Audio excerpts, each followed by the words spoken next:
Just a few weeks ago, the Los Angeles Lakers were the second seed in the West. Now they're one loss away from the play-in tournament. At first it looked like just a bad stretch, but when you actually look at the numbers, the lineups, and what's happening in the fourth quarter, a very uncomfortable truth about this team starts to appear, and the most surprising part, it all seems to start the moment one very important player returned.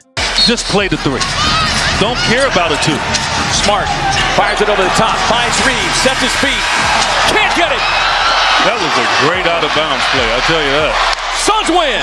The Los Angeles Lakers suffered a frustrating loss to the Phoenix Suns, and what makes it even more concerning is that Phoenix managed the win without key players like Devin Booker, Dillon Brooks, and Cole Anthony. Despite the Lakers getting to the free throw line far more often, taking 12 more attempts than their opponent, they still could not capitalize when it mattered most. The defeat pushed Los Angeles down the standings from the second seed all the way to sixth, leaving them just one loss away from slipping into the play-in tournament. Even more troubling for fans is that the highest-paid player on the roster once again faded in the fourth quarter, failing to make the kind of impact expected in a crucial moment. With the season moving quickly and the playoff race tightening, a serious question now hangs over the team. Should the Lakers consider tanking the remainder of the season to secure the best possible draft pick, or is there still enough time for them to regroup, fix their issues, and make a strong push before the playoffs arrive? Fans are now debating whether hope remains or if a reset might actually be the smarter path forward. Los Angeles Lakers continue to play along this year in one of the most pointless seasons for the most relevant team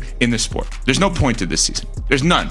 It's a LeBron exit season, and it's one But it's not a LeBron exit season. That's the problem. From the Lakers. The Los Angeles Lakers suffered a painful 113-110 defeat against the Phoenix Suns, and the context makes the loss even more alarming. Phoenix managed to pull off the win despite missing several key players, including Devin Booker, Dillon Brooks, and Cole Anthony, relying heavily on backups and players who usually sit deep on the bench. Meanwhile, the Lakers entered the game with their full roster of highly paid veterans yet still failed to deliver when it mattered. They even had a major advantage at the free throw line, attempting 16 shots compared to just 3 for the Suns, but could not turn that edge into a victory. The score was tied at halftime, meaning the Lakers had every opportunity to take control in the second half, yet the game slipped away. When a team loses by 3 points to a short-handed opponent despite receiving 13 more free throw attempts, it raises serious concerns. This was not simply a case of bad luck or an off night, it highlights deeper issues within the team that suggest the problems run far beyond a single disappointing game. It's frustrating as a Lakers fan because I know when it comes to the championship conversation, we're not going to be relevant. We don't have a true chance to contend in the West. See, I guess this is where we don't see eye to eye on the LeBron future. I think it's done in LA after this, right? The standings make the situation even more difficult to ignore. The Lakers have dropped 5 of their last 7 games, sliding from the second seed all the way down to 6th place in the standings. Now they sit just one loss away from being pushed into the play-in tournament, a shocking fall for a team that recently looked secure near the top of the conference. Going from a comfortable second seed to the edge of the play-in is not simply a rough patch, it feels like a full collapse. What makes the timeline even more interesting is that the downturn began when LeBron James returned from injury. The numbers paint a clear picture without caring about storylines or outside narratives. Earlier in the season, the Lakers opened with an impressive 11-4 record while LeBron was out. During that stretch, Luka and Austin Reeves were delivering explosive performances, often trading off 40-point games and carrying the offense with confidence. The team played with energy, the roles were clearly defined, and there was a strong identity built around a clear leader on the floor. The chemistry looked real, the momentum was strong, and the results showed a team that seemed confident about where it was heading. I mean, we that was, priority number one for me. Role clarity. I think since we've gotten Braun back, we haven't been as organized offensively. Too many random possessions, so that's on me. So it's those 3 things. Defensive clarity, role clarity, and offensive organization.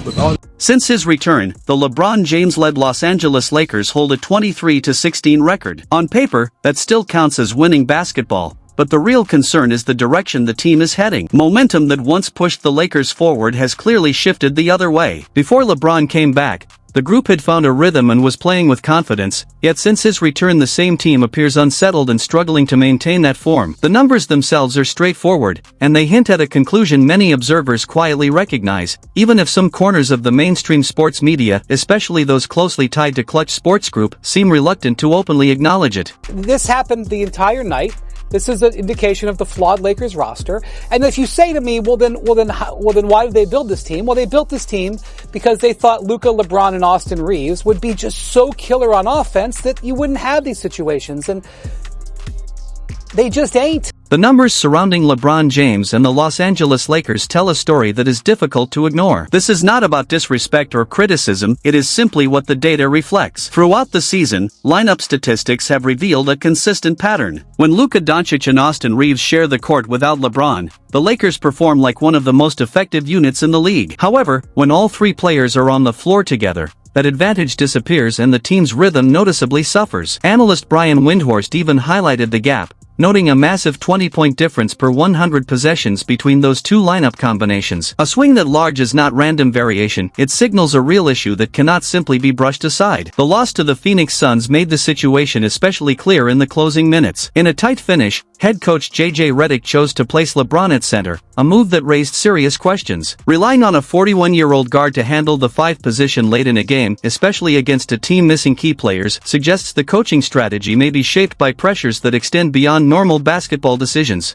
The situation surrounding LeBron James and J.J. Redick highlights a complicated power dynamic within the Los Angeles Lakers. Reports suggest that LeBron had meaningful influence in Redick's hiring, and that connection naturally raises questions about how freely a coach can truly manage a superstar player. When a head coach knows that the player sitting across from him may have played a role in his job security, honest and direct coaching conversations become far more difficult. In that environment, tough decisions like asking a star to come off the bench, reducing his minutes, or adjusting lineups that statistically perform better without him can feel almost impossible to enforce, even when the numbers clearly point in that direction. The tension became even more noticeable after a game in which LeBron scored only 2 points in the fourth quarter yet still criticized the team's defense afterward. He remarked that if the Lakers were relying on a 41-year-old to be their best defender, the team was in serious trouble, a comment that many observers felt showed little self-awareness given the circumstances of the game. After a tough loss to the Phoenix Suns, a team missing several key players, the spotlight again turned to LeBron James. In the fourth quarter he faded from the offensive picture, yet afterward he still questioned the defensive effort of his teammates. That contrast only fueled frustration around the Los Angeles Lakers locker room. Meanwhile, the body language of Luka Doncic often says more than words ever could. He arrived in Los Angeles chasing championships,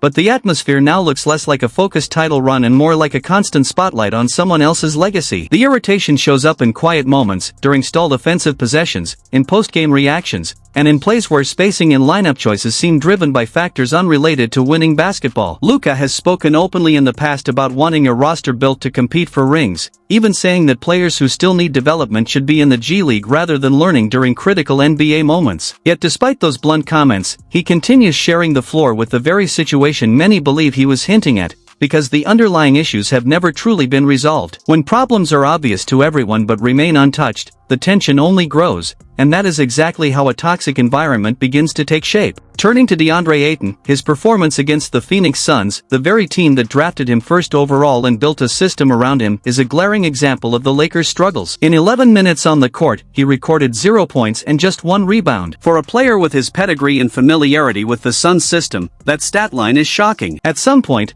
the front office has to ask hard questions about the value they're receiving for his contract. If the goal is to construct a roster around Luka Doncic, the team needs a center who can finish effectively in pick-and-roll situations, protect the rim, and contribute reliably on offense areas where Ayton has consistently fallen short. His outing against Phoenix is just the latest example in a pattern that has persisted since he joined the Lakers. On the perimeter, the issues continue with Grayson Allen and Colin Gillespie. Both players appeared to be struggling for confidence, essentially auditioning under pressure, and their shooting percentages reveal that they're not yet equipped to perform consistently in high-stakes moments, especially in playoff-level scenarios. The Lakers' bench depth, which once went unnoticed when the team was winning, is now glaringly obvious as losses mount and every matchup feels tight. Austin Reeves, in particular, finds himself at the center of a shifting narrative. Just a few months ago, he was being celebrated for his chemistry with Luka Doncic, putting up 40-point games and making a strong case for a maximum contract extension based purely on performance. Back then, the team thrived, and Reeves' value seemed undeniable. Fast forward to today, and the conversation has turned. People are questioning whether he even deserves a max deal. A closer look reveals this shift isn't coincidental. It coincides with media discussions tied to Clutch Sports Group and the emergence of trade talk as a way to address the LeBron situation. When Rich Paul suggested on his podcast that the Lakers could trade Reeves for Jaren Jackson Jr.,